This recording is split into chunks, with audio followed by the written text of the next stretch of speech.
निर्वाचन तारीख जेतिकी पाखे आसुछि विभिन्न दल पक्षरु सेतिकी परिमाणर मिश्रण पर्व मध्य चलिछि। एही परिप्रेक्षी रे सदर बिजु जनता दल कार्यालय रे मिश्रण पर्व अनुष्ठित होई जाइछि।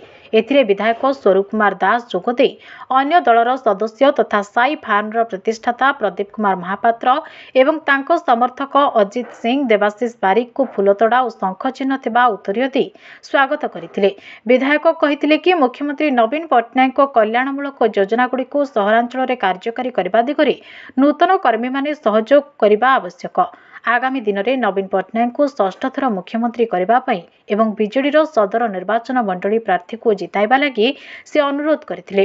कार्यक्रम में पौरपालिका उपाध्यक्ष कैलाश चंद्र सेठी, पूर्वतन नगरपाल मनोज राउत, टाउन सभापति सनत दास, बिजेडी राज्य जुग्म संपादक सत्यरंजन दास, बिजु युव जनता दलर राज्य साधारण संपादक धीरेन कुमार नायक, काउंसिलर कार्तिक साहू प्रमुख उपस्थित थिले। आज बालेश्वर म्युनिसिपालिटी जड़े युव संगठक प्रदीप महापात्र जी की दल थे एवं विभिन्न सामाजिक संगठन सहित जड़ित अच्छी निजस्व साई फार्म बिल गोटे अर्गानाइजेसन अच्छी सहित देवाशीष बारिक और अजित सिंह सहकर्मी मैंने आज विधिवत भाव में विजु जनता दल सामिल होती।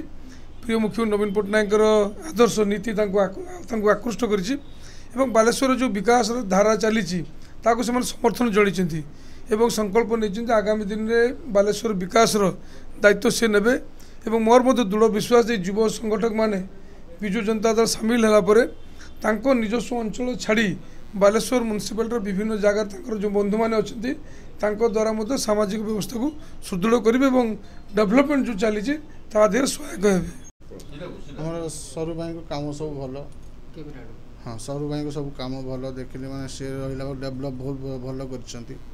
आप मो निजर एनजीओ भी अच्छी साई फार्म एनजीओ अच्छी मुझे बीजेडी रही जहाँ हो पार मो द्वारा मुझे करी।